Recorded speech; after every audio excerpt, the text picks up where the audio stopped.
about this for a return to the lineup? Karl Anthony Towns hit the Timberwolves' first 9 points tonight in Indianapolis after missing 15 straight games, making up for lost time. I see you, Cat. Oh, wow.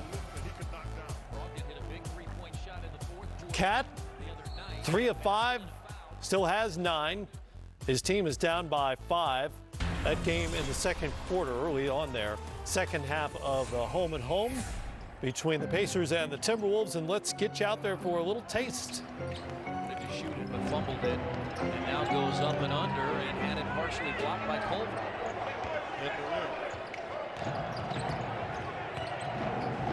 And a second three. They've hit 3 in a row. Yeah, you can see that leave his hand. That's why I said ooh for 3. And they've made it a 2-point game.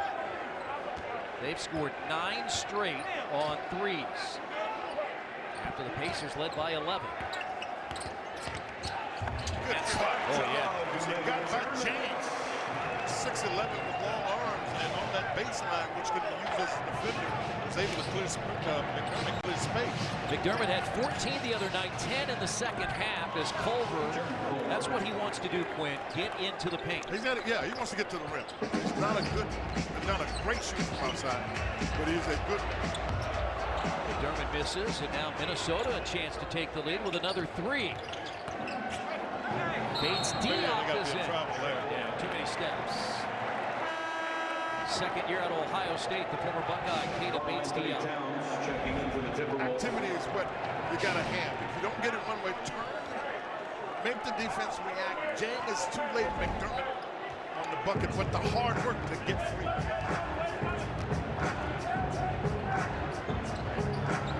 I guess Bates Diop as well as Karl Anthony Towns. They're moving with much more purpose.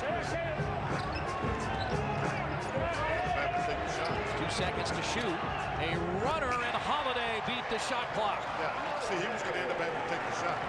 This was going to have the ball in his hands. But Quinn, everything for Aaron tonight is, as you said, just more definitive. Yeah, see, he's decisive.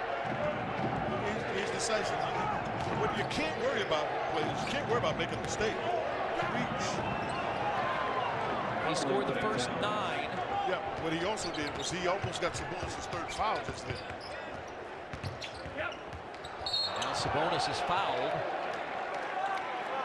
Foul the Timberwolves, number 33, Robert Covington. You have a bad game. Team's first. You got your brother on your team. They talk to you. Hey, be aggressive. Do what you do. And Aaron does a terrific job of finding the basket there. Holiday 6 points off the bench. McLaughlin has 6 off the bench for Minnesota. One's from UCLA, the other from USC.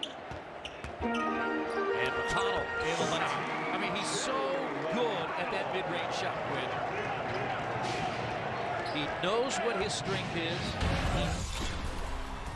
43-39, Pacers on top there on 58% shooting. Meanwhile, in Toronto, the Raptors have gotten the jump on the Wizards after scoring 130 on Wednesday night in Oklahoma City. They've got 41 already, a minute and a half into the second quarter, as we take you out for a listen in from the great North. Who's the white dude for Washington? Who is that? And the great Carol Blazejowski at the time that ran the New York Liberty. Richie Adubato, the head coach. And there's a 3 by Davis as he knocks it down from the Sioux. The great Becky Hammond, Teresa Weatherspoon, Crystal Robinson. Here's Bertans, and it's off of the leg of Look out of Brown. Ball. Matt, the Raptors do a great job. The ball goes in the post. Watch how it swings to the opposite side. Watch this right here. Get it opposite, double team, swing, clean look, beautifully done. It's that second pass out of the double that you get it, right? The double comes, quick swing, and then get rid of it as a hot potato to that next guy who gets a totally clean look in rhythm with conviction stepping into a shot. Terrence Davis, as I mentioned, game 41, the only Raptor to play in every game as Ibaka is in for Marcus Gasol. 11 minutes, 5 points, 2 rebounds. Raptors lead 44-28. And a reach-in foul on Norman Powell in his third game back. You know, when you're talking about Powell and Anunoby, how about the fact that they have 23 points combined, okay, and they're 9 of 13. So they have been your best scorers. Nice sign. Yeah, it's been great to see for Norman Powell, just that consistency. And this is where he excels. Driving, and then everybody flies by. Davis, it doesn't go. Man. The interesting piece to that, one of the reasons why Washington got back so quickly, is that 27% of Powell's points this season have come on the fast break. That's more than anybody else in the NBA. Davis goes down and slow to get up. He's right here and banged up. But landing on his side. Football guy, he's tough. okay. Look at this right here. Everybody wants to get the garbage out of here, I guess, huh? They all want to get that highlight reel block. Brown with it. Bertans. And that shot doesn't go. Davis with a rebound. He's been rebounding. 65% shooting for the Raptors so far. Nothing new against that Wizards defense. This is the rookie Kobe White. Knocking down a three. You want more from Kobe? Sure you do. Pulls on the run. They go on an 8-0 run just before the end of the first quarter. And they hold a 2-point lead on the road in Philadelphia. Much more coming up here on a Friday night. So far. Wow, that's a heck of a question. For me, it would probably be the Memphis Grizzlies. I mean, I just thought, you know, they were going to be led by rookies and a second-year young guy in Jaren Jackson Jr. I didn't have them being anywhere near the playoff race, and let alone at the halfway point to be sitting in 8th place. And a first-year coach. First-year head coach in Taylor Jenkins. Yeah, and I didn't know a lot about him other than he came from Mike Budenholzer's system, which is obviously great, and he clearly learned a lot. He's done a terrific job. That team ends up in the playoffs. He's got to be a candidate at least for Coach of the Year. For sure. I think, yeah. For me, it's actually Oklahoma City. And Miami certainly early on was a shocker, but they've done it long enough now this season for me to believe in what they got working. I wrote the Thunder in a completely different category this year, given the way they took their team apart over the summer, the assets Sam Presti had to acquire. You know, when you lose Russell Westbrook, the greatest player in franchise history, and then a player the caliber of Paul George in the same summer, same couple of weeks. I did not expect things to work out the way they have in Oklahoma City at all.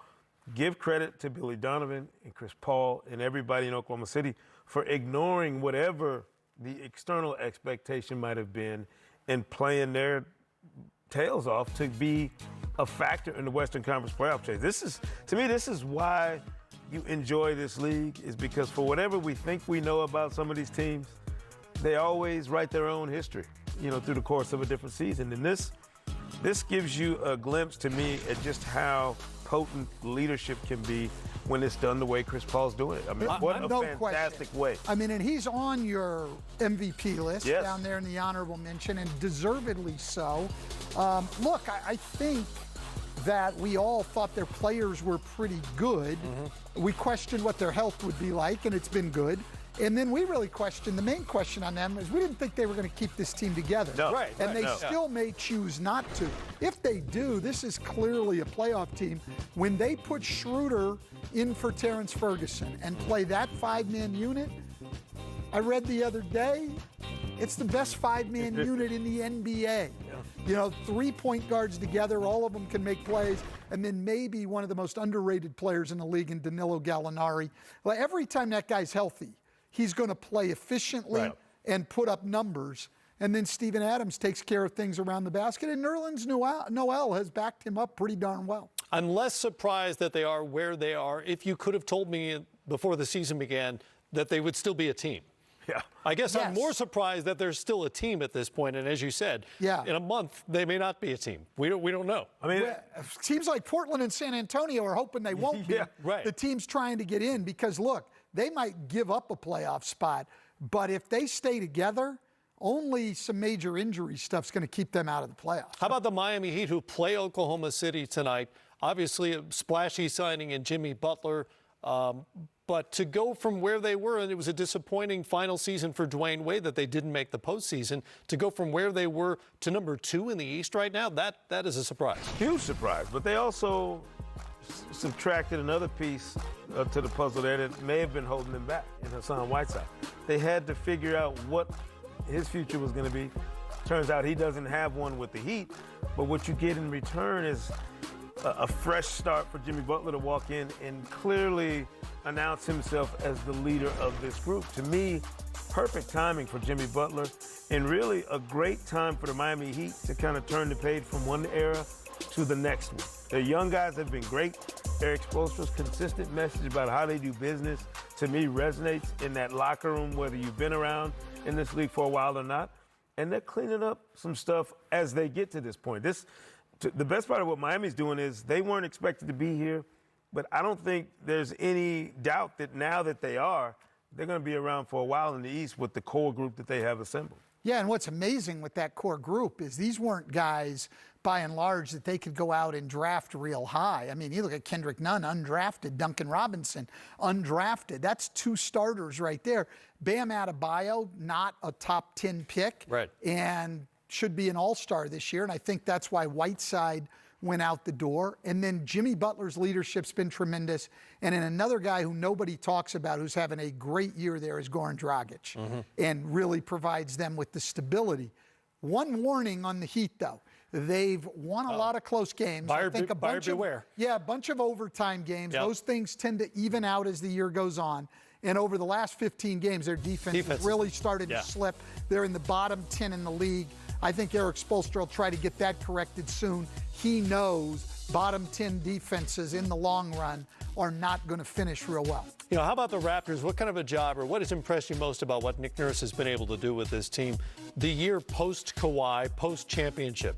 Yeah, it's been incredible what he's done. I think that organization, going back to when Dwayne Casey was there and with Masai Ujiri, they've done a tremendous job of player development. Fred VanVleet, Pascal Siakam, Chris Boucher, Norman Powell, the list goes on and on. They've done a great job. And so when the injuries have hit, they've been able to survive. Their defense has been tremendous.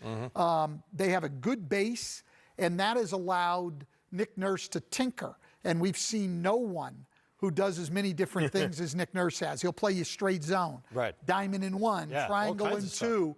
He'll throw anything at you game plan-wise, but the foundation is solid that we're going to compete and play hard. They don't have many weaknesses there. They don't rebound the ball well, and that's about it. Everything else, they do a good job. All right, check out NBA.com. They've got the midseason report cards on all 30 teams. Sekou handed out some of those, right? Yeah, a couple of, right? yeah, you just be glad I wasn't your Are you TA. a hard grader? I'm not the kindest TA that you've ever He had. failed a couple of teams. Okay. There were Fs handed He out. flat out I think failed I'm the them. only going one who on handed out that Fs. next Yeah. break right now and find out. Fs. Fs. Like the team's parents are coming to him and arguing about the grades. That's how Parent-teacher bad it was. conference. Yes, there have Exactly. been a few calls. In Indiana, it's Karl Anthony Towns. He's back, and he's unstoppable so far.